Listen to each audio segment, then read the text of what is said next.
আসসালামু আলাইকুম। আশা করছি আপনারা সবাই অনেক অনেক ভালো আছেন এবং সুস্থ আছেন। আপনারা অনেকেই জানেন Oppo এবং Vivo ১৬,০০০ টাকা বাজেট সেগমেন্টের মধ্যে দুটি স্মার্টফোন লঞ্চ করেছে এবং আজকে আমাদের কাছে রয়েছে Vivo y17s এবং Oppo a38। এই দুটি স্মার্টফোনই ১৬,০০০ টাকায় আপনারা পেয়ে যাবেন। তবে এই প্রাইস পয়েন্টে Oppo আমাদেরকে অফার করছে ৪GB RAM ১২৮GB ROM, রয়েছে ৫০ মেগাপিক্সেল ক্যামেরা, ৫০০০ mAh এর ব্যাটারি। অপরদিকে Vivo y17s স্মার্টফোনটি আমাদেরকে অফার করছে ৬GB RAM ১২৮GB ROM, ৫০ megapixel camera, ৫০০০ mAh battery. আরো কি কি থাকছে, কোন স্মার্টফোনটি কোন দিক থেকে ভালো এবং কোন স্মার্টফোনটি কোন দিক থেকে পিছিয়ে আছে, সবকিছুই আজকের ভিডিওতে আপনাদেরকে জানাবো। সো কথা না বাড়িয়ে চলুন শুরু করা যাক। আপনারা দেখছেন আপনাদের প্রিয় channel JK tech BD YouTube channel. আজকের এই দুটি স্মার্টফোন আমাদের কাছে পাঠিয়েছে মদিনা টেলিকম। হ্যাঁ, তাদের কাছ থেকে এই দুটি স্মার্টফোন যদি পারচেজ করেন পেয়ে যাবেন আকর্ষণীয় মূল্য ছাড় এবং কিছু গিফট। অবশ্যই আমাদের চ্যানেলের রেফারেন্স দিতে হবে। সো এই ভিডিও ডেসক্রিপশন বক্সে তাদের সম্পর্কে সকল তথ্য দেওয়া রয়েছে। প্রথমেই আলোচনা করব এই দুটি স্মার্টফোনের ডিজাইন এবং বিল্ড কোয়ালিটি নিয়ে। আউটলুকের মামলায় এই দুটি স্মার্টফোনের জায়গা থেকে দুটি স্মার্টফোনকে বেশ ভালো লাগছে। ব্যাক প্যানেলটা কিন্তু দুটি স্মার্টফোনের মধ্যেই পুরোপুরি ফ্ল্যাট, সো যার ফলে দেখতে বেশ ভালো লাগছে। তবে এখানে এই যে ফ্রস্টেড ফিনিশ ম্যাট ডিজাইন ব্যবহার করা হয়েছে Vivo y17s এ। সো এই স্মার্টফোনটির মধ্যে ফিঙ্গারপ্রিন্টের ছাপ পড়ার সম্ভাবনা থাকছে না, পাশাপাশি নরমালি স্ক্র্যাচ পড়ার সম্ভাবনাও থাকছে না। অপরদিকে ম্যাট ডিজাইন ব্যবহার করা হয়েছে Oppo a38 এ। সো এখানে ফিঙ্গারপ্রিন্টের ছাপ না পড়লেও স্ক্র্যাচ পড়ে যাওয়ার সম্ভাবনা রয়েছে। সো এই দুটি স্মার্টফোন যখন আপনারা ব্যবহার করবেন চেষ্টা করবেন বক্সে যে ব্যাক কভারটি প্রোভাইড করা হয়েছে সেটাকে ব্যবহার করার, অথবা যে কোনো একটি ব্যাক কভার এই দুটি স্মার্টফোনে ইউজ করার। এই দুটি স্মার্টফোনে রয়েছে সাইড মাউন্টেন ফিঙ্গারপ্রিন্ট সেন্সর, যা দুটি স্মার্টফোনে বেশ ফাস্ট এবং অ্যাকুরেটলি কাজ করছে। রয়েছে ডেডিকেটেড সিম ট্রে পয়েন্ট।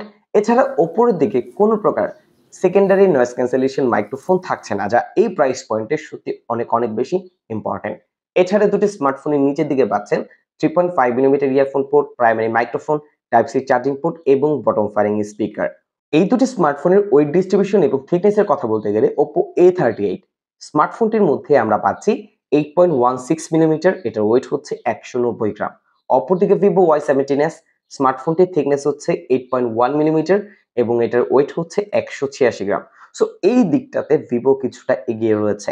এছাড়া এই দুটি স্মার্টফোনের যে ফ্রন্ট প্যানেল, সেখানে কিন্তু দুটি স্মার্টফোনে আমরা দেখতে পাচ্ছি ইউ নচ ডিসপ্লে। সো এই দুটি স্মার্টফোনের ডিজাইনের ক্ষেত্রে বা আউটলুকের ক্ষেত্রে আপনার কাছে কোন স্মার্টফোনটি এগিয়ে রয়েছে অবশ্যই চাইলে আমাদেরকে কমেন্ট করে জানাতে পারেন। যেহেতু এই দুটি স্মার্টফোনের প্রাইস হচ্ছে ১৬,০০০ টাকা, সেই প্রাইস অনুযায়ী দুটি স্মার্টফোনেই ব্যবহার করা হয়েছে 5000 mAh এর ব্যাটারি। তবে এখানে যে চার্জারটি ব্যবহার করা হয়েছে সেখানে ডেফিনেটলি উইনার হচ্ছে Oppo a38। এটার বক্সে আপনি পাবেন 33 ওয়াটের সুপার ভোক চার্জার এবং এই চার্জার দিয়ে স্মার্টফোনটিকে চার্জ করতে প্রায় ১ ঘন্টা ১০ মিনিটের মধ্যে আপনি 0 to 100% চার্জ করে নিতে পারবেন। অপরদিকে Vivo y17s এটার বক্সে আপনি 18 ওয়াটের ফাস্ট চার্জার পেয়ে যাবেন এবং এটা দিয়ে যদি এই স্মার্টফোনটিকে আপনি চার্জ করেন সেক্ষেত্রে প্রায় 2 ঘন্টার কিছুটা বেশি সময় লেগে যাবে। সো চার্জারের দিক থেকে এই দুটি স্মার্টফোনের মধ্যে ডেফিনিটলি উইনার হচ্ছে Oppo a38। বাট এই দুটি স্মার্টফোনের যে চার্জ ব্যাকআপ আমি পেয়েছি সেখানে তুলনামূলক কিছুটা এগিয়ে ছিল Vivo y17s। হ্যাঁ, দুটি স্মার্টফোনই নরমালি যদি ব্যবহার করেন অনায়াসে প্রায় 1.5 দিনের মতো একটা চার্জ ব্যাকআপ দিতে পারবে। একটু হেভি পুশ করলেও একদিন পার করতে পারবে। তবে ডেফিনিটলি এখানে কিছুটা এগিয়ে থাকতে দেখেছি Vivo y17s, এখানে কিছুটা বেটার ব্যাটারি ব্যাকআপ আমাদেরকে প্রোভাইড করছিল। ক্যামেরার দিক থেকেও এই দুটি স্মার্টফোনের মধ্যে আমরা কিছুটা পার্থক্য পাচ্ছি। যেমন Oppo a38 স্মার্টফোনটির মেইন ক্যামেরা পেয়েছি 50 মেগাপিক্সেল, এছাড়া আরো একটি সেন্সর রয়েছে। ফ্রন্ট সেলফি ক্যামেরা পেয়েছি 5 মেগাপিক্সেল। অপরদিকে Vivo y17s স্মার্টফোনটির মেইন ক্যামেরা হচ্ছে 50 মেগাপিক্সেল, আরো একটি সেন্সর রয়েছে এবং স্মার্টফোনটি ফ্রন্ট সেলফি ক্যামেরা পেয়েছি 8 মেগাপিক্সেল। ক্যামেরা ইউআই ফিচারের মধ্যে দুটি স্মার্টফোনের মধ্যে তেমন কোনো পার্থক্য আমরা পাইনি। সো দুটির মধ্যে same to same camera UI ফিচারগুলোই পাচ্ছি। ক্যামেরা আউটপুটের কথা বলতে গেলে এই দুটি স্মার্টফোনের যে ডিটেল কোয়ালিটি আমরা পেয়েছি, ডিলাইট কন্ডিশনে এটা মোটামুটি ঠিকঠাকই ছিল। এছাড়া এই দুটি স্মার্টফোনের যে কালার স্যাচুরেশন লেভেল, সেখানে Oppo a38 কিছুটা বেটার মনে হচ্ছিল। কিছুটা কালারফুল পিকচার আমরা এই স্মার্টফোনটি থেকে পাচ্ছিলাম। অপরদিকে কিছুটা ন্যাচারাল টোনের পিকচার প্রোভাইড করছিল Vivo y17s।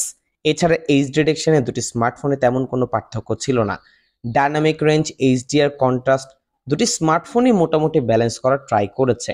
ফ্রন্ট ক্যামেরার দিক থেকে বেটার ডিটেল কোয়ালিটি পেয়েছি Vivo y17s থেকে এবং সেখানে Oppo 38 কিছুটা পিছিয়ে ছিল।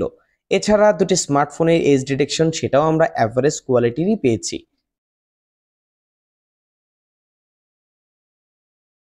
ভিউয়ার্স, যারা ভিডিওটি দেখছেন এখন পর্যন্ত ভিডিওতে লাইক করেননি, এখনই ভিডিওতে লাইক করে দিবেন। কমেন্ট করে আপনার যে কোনো পরামর্শ আমাদেরকে চাইলে জানাতে পারেন। পাশাপাশি যারা একদমই নতুন ভিউয়ার্স আছেন, চ্যানেলে নতুন ভিডিও দেখছেন, অবশ্যই চ্যানেলটি সাবস্ক্রাইব করতে একদমই ভুলবেন না। এবং হ্যাঁ, ফিলিস্তিনবাসীদের জন্য অবশ্যই দোয়া করবেন, আল্লাহ যেন তাদেরকে হেফাজতে রাখে। ডিসপ্লের দিক থেকে এই দুটি স্মার্টফোনের মধ্যে আমরা একটা সেম সাইজের ডিসপ্লে পাচ্ছি, তবে কিছুটা পার্থক্য রয়েছে। যেমন Oppo A38 স্মার্টফোনটি আমাদেরকে অফার করছে 6.56 ইঞ্চির IPS HD+ রেজুলেশনের ডিসপ্লে। এখানে 90 হার্জ রিফ্রেশ রেট ব্যবহার করা হয়েছে এবং স্মার্টফোনটির মধ্যে 720 নিটসের পিক ব্রাইটনেস ব্যবহার করা হয়েছে। অপরদিকে Vivo y17s স্মার্টফোনটির মধ্যে 6.56 ইঞ্চির IPS HD+ রেজুলেশনের ডিসপ্লে ব্যবহার করা হয়েছে এবং এখানে 60 হার্জের রেগুলার রিফ্রেশ রেট পেয়ে যাচ্ছি। এছাড়া স্মার্টফোনটির মধ্যে 840 নিটসের পিক ব্রাইটনেস ব্যবহার করা হয়েছে এবং এটা অবশ্যই কোম্পানি ক্লেম করেছে, বাট আমরা ওয়েবসাইটে পেয়েছি এটা হচ্ছে 700 নিটসের পিক ব্রাইটনেস।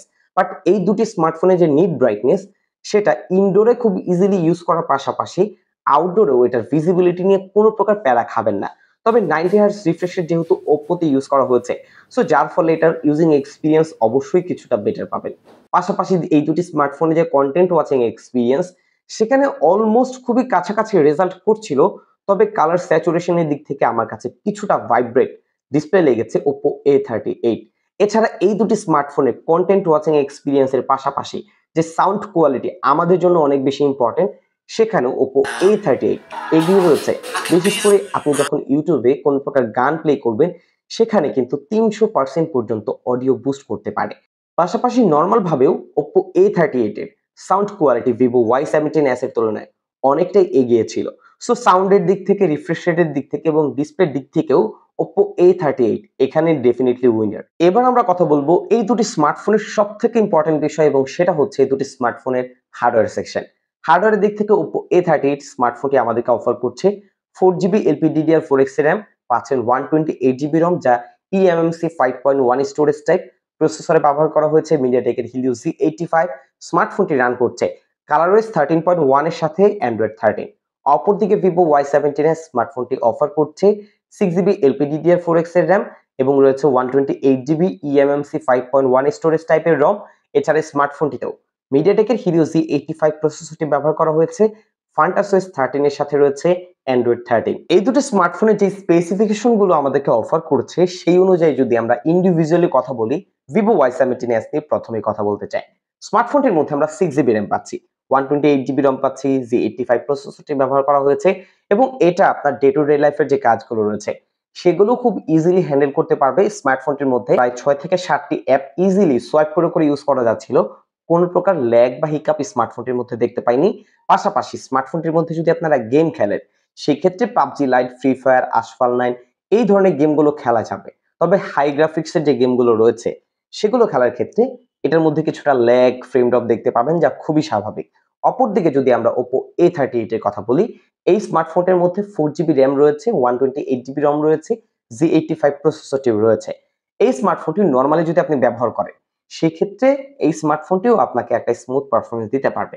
তবে আপনি যখন স্মার্টফোনটির মধ্যে বিভিন্ন অ্যাপ ইউজ করবেন চেষ্টা করবেন 4 থেকে 5টি অ্যাপের মধ্যে সীমাবদ্ধ রাখার, সেক্ষেত্রে খুবই স্মুথ একটা পারফরমেন্স পাওয়া যাবে। তবে যদি হেভি অ্যাপগুলো বেশি ওপেন করেন সেক্ষেত্রে মাঝে কিছুটা ল্যাগ ফেস করবেন যা 4GB RAM এর সাথে খুবই স্বাভাবিক। স্মার্টফোনের মধ্যে যদি 6GB RAM প্রোভাইড করা হতো সত্যি অসাধারণ হতো।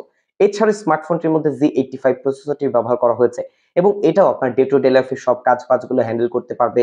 টুকটাক শখে বসে যদি গেম খেলতে চান সেগুলোও খেলতে পারবেন, পাবজি লাইট, ফ্রি ফায়ার, আশফাল 9 এই ধরনের গেমগুলো খেলা যাবে।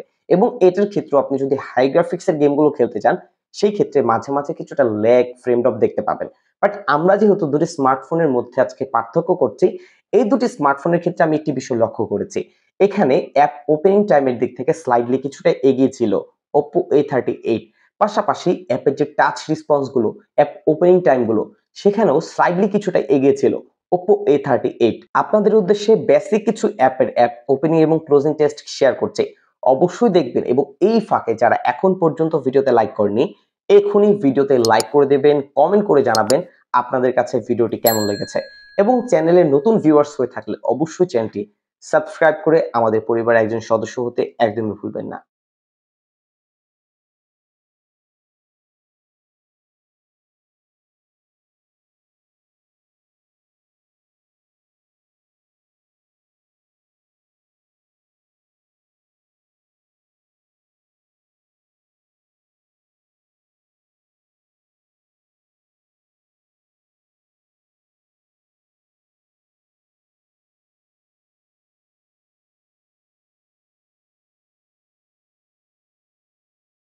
ভিউয়ার্স, আপনারা এই দুটি স্মার্টফোনের পারফরম্যান্স টেস্ট দেখেছেন, এই দুটি স্মার্টফোনের স্পেসিফিকেশন দেখেছেন, সবকিছুই অলমোস্ট দেখেছেন।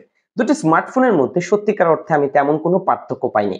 স্পেসিফিকেশন যেহেতু অলমোস্ট সেম। হ্যাঁ, র‍্যামের দিক থেকে 6 জিবি র‍্যাম প্রোভাইড করলেও দুটি স্মার্টফোনের যে পারফরম্যান্স আমি পেয়েছি সেখানে কিন্তু তেমন কোনো পার্থক্য পাইনি। তবে মাঝে, মাঝে কিছুটা স্লাইডলি এগিয়ে ছিল Vivo y17s। এছাড়া দুটি স্মার্টফোনের মধ্যে র‍্যামের পার্থক্য হওয়া সত্ত্বেও পারফরম্যান্সে কোনো প্রকার পার্থক্য আমরা দেখতে পাইনি। সো পারফরম্যান্সের দিক থেকে দুটি স্মার্টফোনকে আমরা একই কাঁধে রাখছি। ভিউয়ার্স, ১৬,০০০ টাকা প্রাইস পয়েন্টের মধ্যে এই দুটি স্মার্টফোনে যে স্পেসিফিকেশন গুলো আমরা পেয়েছি অলমোস্ট খুবই কাছাকাছি স্পেসিফিকেশনই বলা যায়। শুধুমাত্র র‍্যামের দিক থেকে এবং ফ্রন্ট ক্যামেরার দিক থেকে Vivo y17s স্মার্টফোনটি এগিয়ে ছিল।